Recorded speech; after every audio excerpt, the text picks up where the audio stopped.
Welcome to Rock Rough Ruins Games, where I do just that. Super Mario 3D World is great. In fact, it's my favorite 3D Mario game.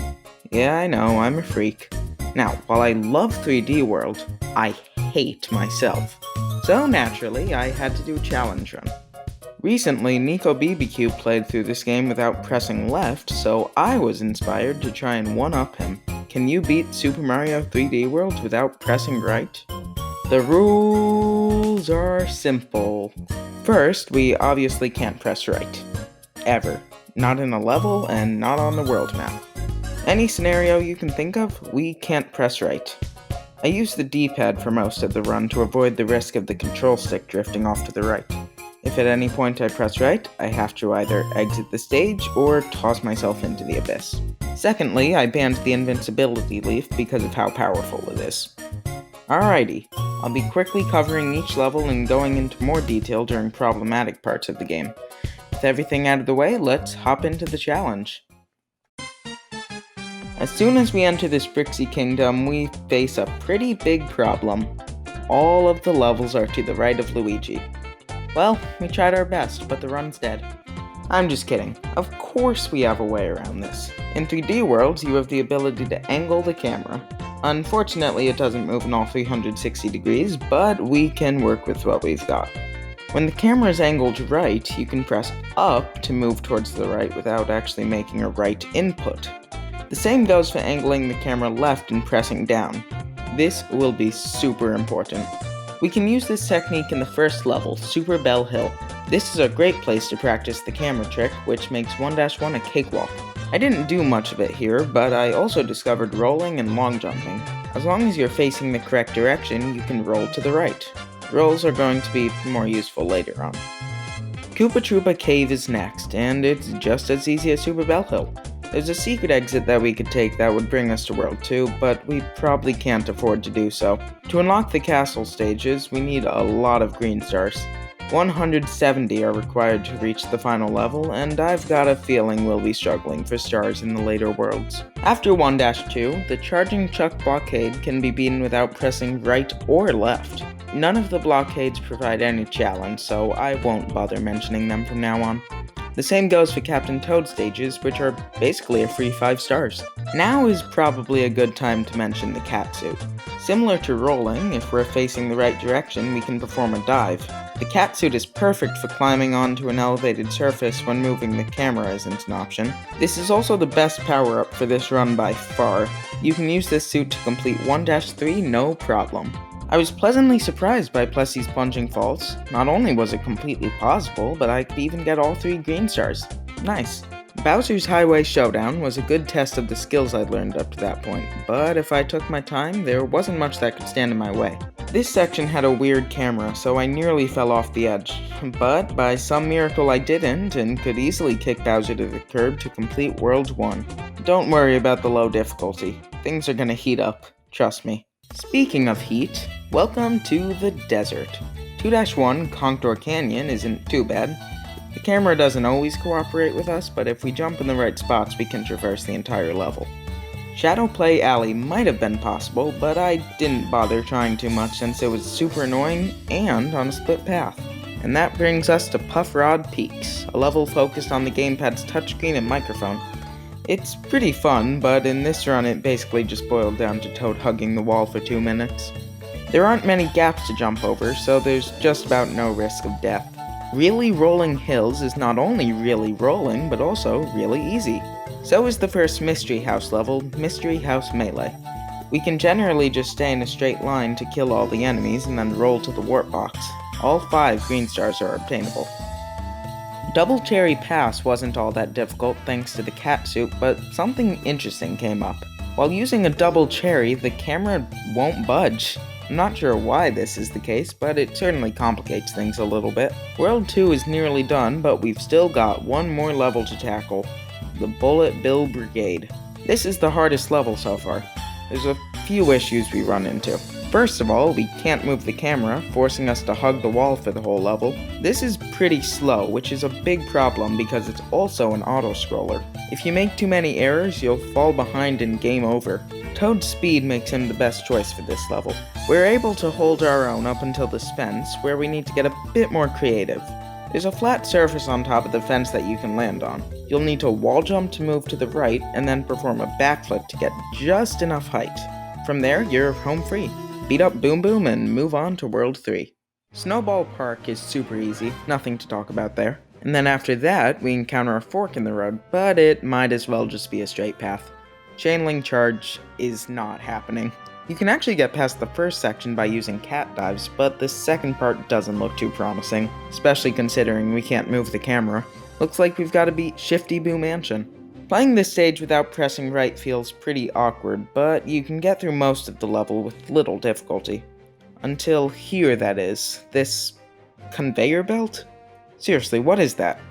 Well, whatever it is, it's pretty problematic. The conveyor is moving too fast for you to keep up while using the zigzag camera check. So, is this the end of the quest? If you've looked at the runtime of this video recently, no, obviously not. Looks like it's time to pull out my secret weapon, multiplayer. A second player gives us a plethora of new options. Most importantly, Mario can ground pound next to Toad, causing him to face towards whichever direction he was pounded from. This comes with a pretty big drawback though. The camera becomes locked. Nothing we can't work around, but that's really inconvenient. Luckily, we do gain control of the camera back once one of the players runs out of lives. Back to the level, using a ground pound, you can line Toad up for a roll, giving him enough speed to cross the conveyor. I then proceeded to murder Mario and reach the goal. Pretty Plaza Panic took a few tries, but was fairly easy. I was really worried about Pipeline Lagoon before starting the run. See, when you're underwater, you lose the ability to roll and use cat dives. However, it turns out I had no need for concern as you can still move the camera. Switchboard Falls isn't that hard, but because I'm dumb and bad at video games, it took me about 20 minutes to beat. For some reason, I just forgot about the camera at first. You'd think I'd remember such an essential mechanic, but like I said, I'm dumb. Do some wall jumps at the end and grab the flagpole. Bullet Bill Express is next, and that's not good. This level is the very definition of a run ender. We start off facing the wrong direction, the camera is locked, and the auto-scroll is moving pretty quickly. But hold on 1 second. Remember those ground pounds? Of course you do, I talked about them a few seconds ago. So, we need to do a ground pound. Cool. But how are we gonna pull it off? That auto-scroll seems to be much too fast for us to set up a ground pound, much less escape it. Well, maybe not. With perfect aim and timing, ground pound Toad. He can just barely survive the auto-scroll by using rolls and long jumps. Once you board the train, wall jump off the wall to your left. From there, you can do some more rolling and some cat dives to get over the elevated parts of the train. Unfortunately, I lost my cat suit by the ending, so we've gotta improvise. After shuffling around the staircase for a while, I managed to scale it by tossing and ground pounding the two characters over and over. Pom-Pom is super easy, and Histocrat is only slightly harder. World 3? Done. World 4 starts off with one doozy of a level, Ant Trooper Hills. We can navigate the level just fine until reaching this part. The ants that we have to bounce on are moving to the right, and the wall to the left is preventing us from turning the camera in the correct way. After trying a few things to pass this obstacle, I landed on a winner. Have Mario grab Luigi, jump on an ant trooper, toss Luigi right above the tunnel, and have him wall jump. I was originally going to bounce off the ant into the green star pipe, but that didn't work out exactly as I planned. I managed to recover though. Luckily, the camera cooperates in the next section, making it pretty easy. It was a close shave with the time limit, but I beat the stage without ever timing out. Never. Piranha Creeper Creek took a couple of minutes to figure out, but ended up being easy. After losing my cat suit, I had to get creative to reach the ending, but that was the only big problem I ran into. Big Bounce Byway is no issue, and neither is Spike's Lost City. I attempted Mystery House Mad Dash, but could only get 6 of the 10 green stars before arriving at this seemingly unreachable one. Oh well, 6 is better than 0. Lava Rock Lair is pretty easy for the most part, but the boss is surprisingly challenging. It's the first one that I had to put effort into anyways. I went into it as small Luigi, so I brought in Mario so that I wasn't risking death. On to World 5. Sunshine Seaside is just a nice open space with a very simple plussy segment. It's just a straight line, so no problems there.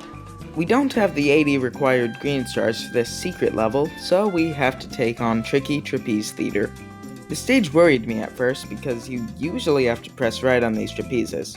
Apparently you can build up momentum just by pressing left, but we can't do much from there. But, conveniently enough, you can replace right inputs with up inputs when the camera is turned this way, giving you the necessary distance to clear the gaps. Sprawling Savannah is another super easy one, and Cakewalk Flip was as well. 5-7, Searchlight Sneak, is actually pretty hard. The first section is fine, we've just got to avoid a bunch of bullet bills. The second section, on the other hand, causes some issues. Well, it wouldn't have if I didn't forget about the camera yet again. So I ended up overcomplicating things by using multiplayer. After about 15 minutes of being a complete and utter moron, I pulled out a successful attempt. I promise I won't forget about the camera from now on. I hope. We easily complete King Thunk's castle and move to World 6. I thought clear pipe cruise might be problematic, but you can just press down at a split path to move right. I'm not complaining though, that makes my job a lot easier.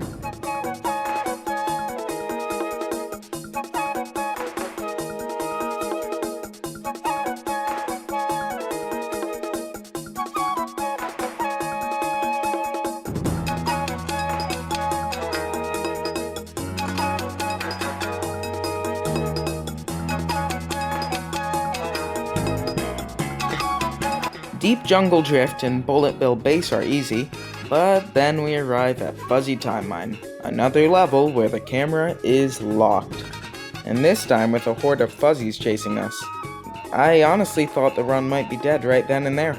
We can get to the beginning using wall jumps and cat dives, but then we encounter this seesaw right over our heads, which would force us to move up and face the wrong direction. I tried using multiplayer, which went horribly, so we need a different strategy. Let's try and use that seesaw to our advantage. This friendly Goomba lowers the seesaw for us, and we can promptly hop onto it and murder the Goomba. The seesaw is sloped, so Toad can slide on it to face back to the right. Dive to the wall, climb it, and land on this ledge.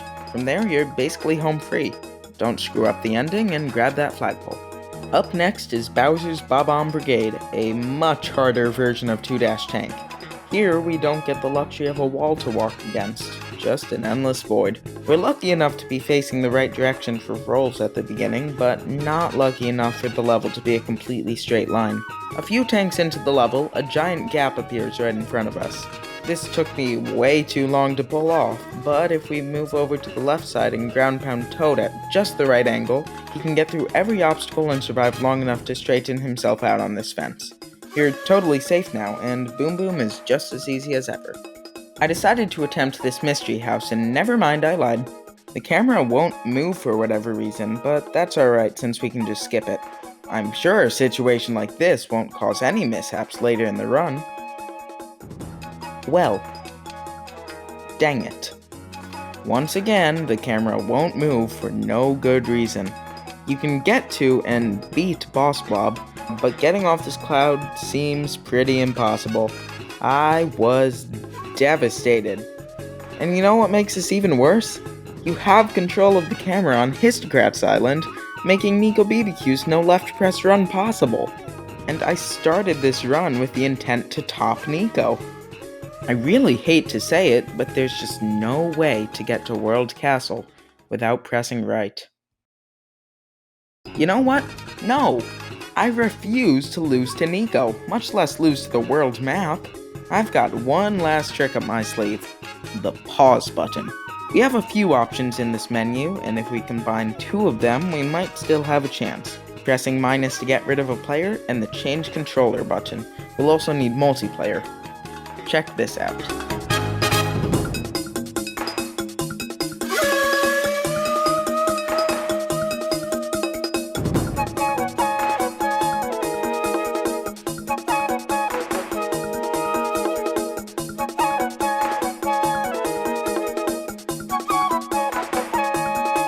Did you see what I just saw?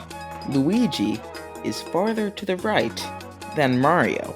Repeating this process a couple more times, you can get close enough to the clear pipe to enter it.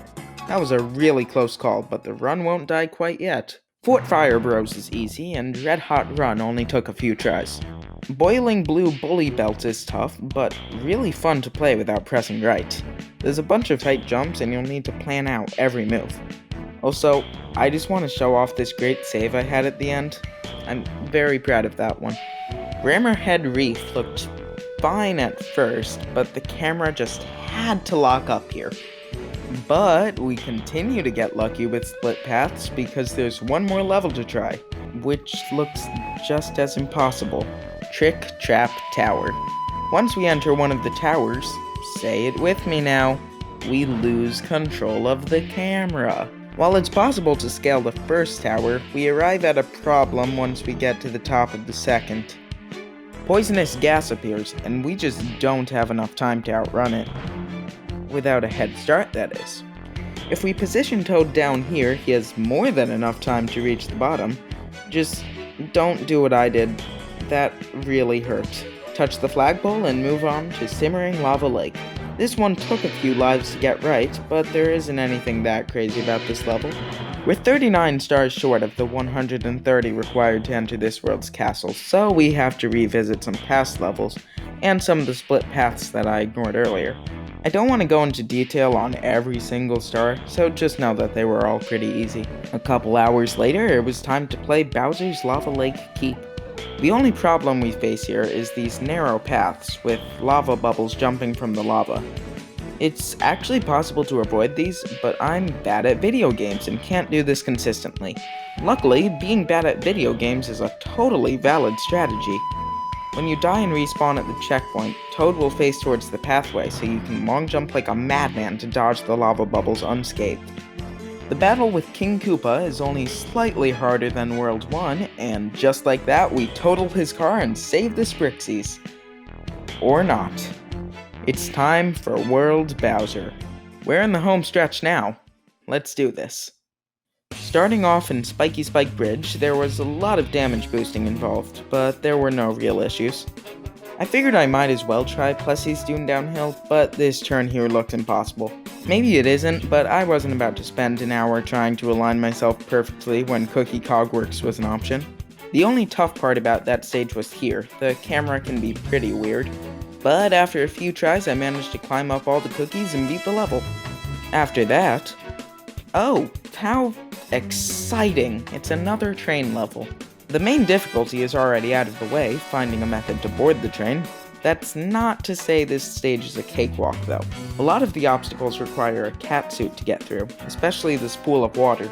Pom-Pom is easy, but I struggled to get up these stairs at the end. Still possible. Footlight Lane is pretty simple, just be careful under the swamps. There's also some narrow paths in this level, so we've got to be cautious of that. Also, I think at this point in the run, I lost all of my sanity and started to believe I was doing a no right or left press run. My brain is very strange sometimes. Next, a beam in the dark. I hate this one. There's not anything impossible about it, we have full control over the camera. It's just that dodging a ghost becomes a lot more tedious when you lose quick access to a direction. I beat it nonetheless, but that stage ate up my lives. Mystery House Claw Climb actually went fairly well. I managed to grab 7 stars and then gave up. Drumblump Inferno is really nice to us. We just have to be quick about changing the camera if we want to stay out of the lava. Only 2 more bosses until the final level, Mrs. Histocrat and Motley Boss Blob. Boss Blob is much easier than before as he's not accompanied by a horrible, evil cloud. It's time for the level this whole run has been leading up to. Welcome to the Great Tower of Bowserland, more commonly known as Hell. Now, the level leading up to Meowser is fine. A couple tight jumps here and there, no biggie. The first phase of the boss is fine too. Just hug the corner and nothing can hurt you. Make sure you're aligned correctly to hit the POW block. Up until this point, everything goes fine. But phase 2, it takes our dreams and crushes them like a bug. You can't control the camera. It's an auto-scroller, a tower with no wall jump opportunities in sight, and to make matters worse, Meowser is scratching at us the whole time. There is absolutely no way to move right. Except for one thing. This slope. The potential savior of the run. Here's what we've got to do. Slide down the slope and do 2 long jumps. Kill this cat Koopa and grab the super bell. Slide down the second slope and roll to here.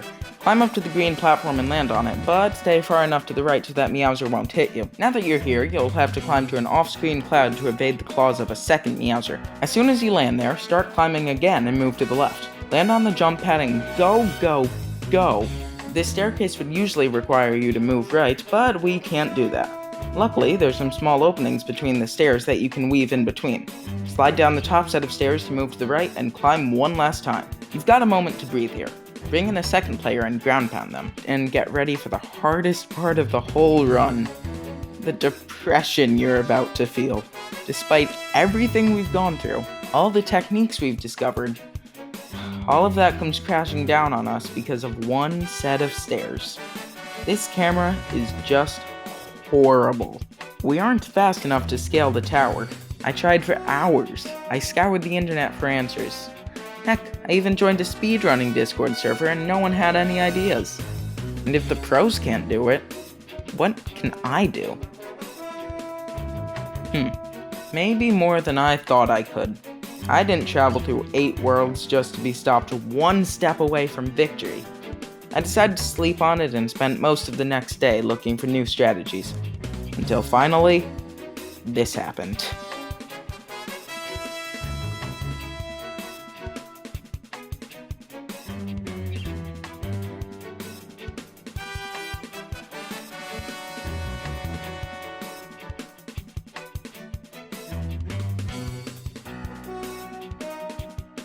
Now, I didn't make it to the top, but I noticed something huge. That platform didn't get destroyed. While we may not be fast enough to get up all the stairs, maybe we don't have to be. Pay close attention to Toad's shadow.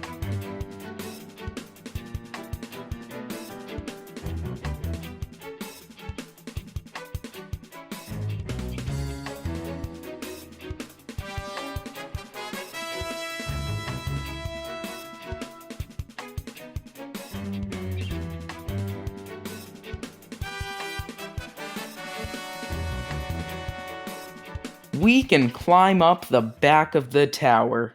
Hit that POW block, head up that clear pipe, perform a group finish with Luigi and Toad, and complete Super Mario 3D World without pressing right. Take that, Nico.